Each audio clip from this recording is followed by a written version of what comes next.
ხელვაჩაურის საკრებულოს ხდომა აზრთა სხვადასხვაობისა და შენიშვნების ფონზე მიმდინარეობდა. ხდომაზე მთავარ საკითხს 2013 წლის მესამე კვარტლის ბიუჯეტის შესრულება წარმოადგენდა.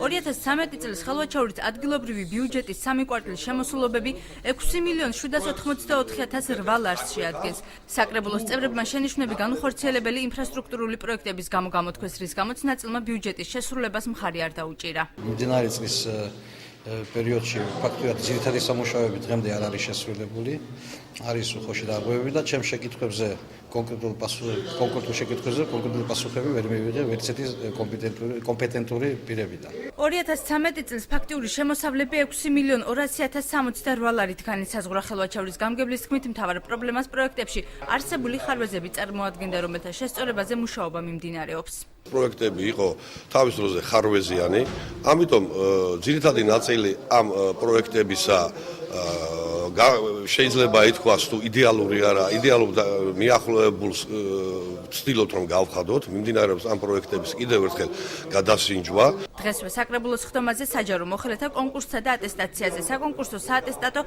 კომისიის შექმნაზეც იმსჯელეს. კონკურსი და ატესტაცია ხელვაჩაურის საკრებულოსა და გამგეობაში მომუშავე ყველა მოვალეობის შემსრულებელმა უნდა გაიაროს. წლის ბოლომდე კონკურსი ჩატარდება სოფელ ჭარნალში, ორთაბათუმში, ზედა და ქვედა ახალშენში მოქმედ საბავშვო ბაღებში.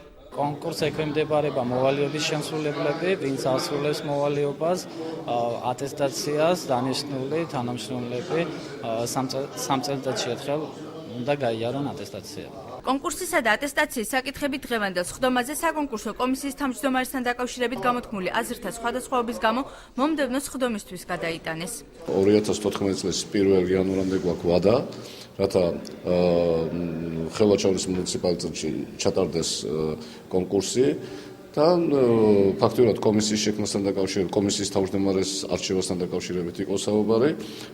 საკრებულოზე სხვათა შორის აღნიშნულ საკითხთან დაკავშირებით იყო წამოყენებული წინადადება, რათა ხელმძღვანელი შესულიყო ერთი მეორეთი და ჩვენ ამ საკითხთან დაკავშირებით მსჯელობთ და უახლოეს პერიოდში საკრებულოს ხდომაზე მივიღებთ კონკრეტულ გადაწყვეტილებას.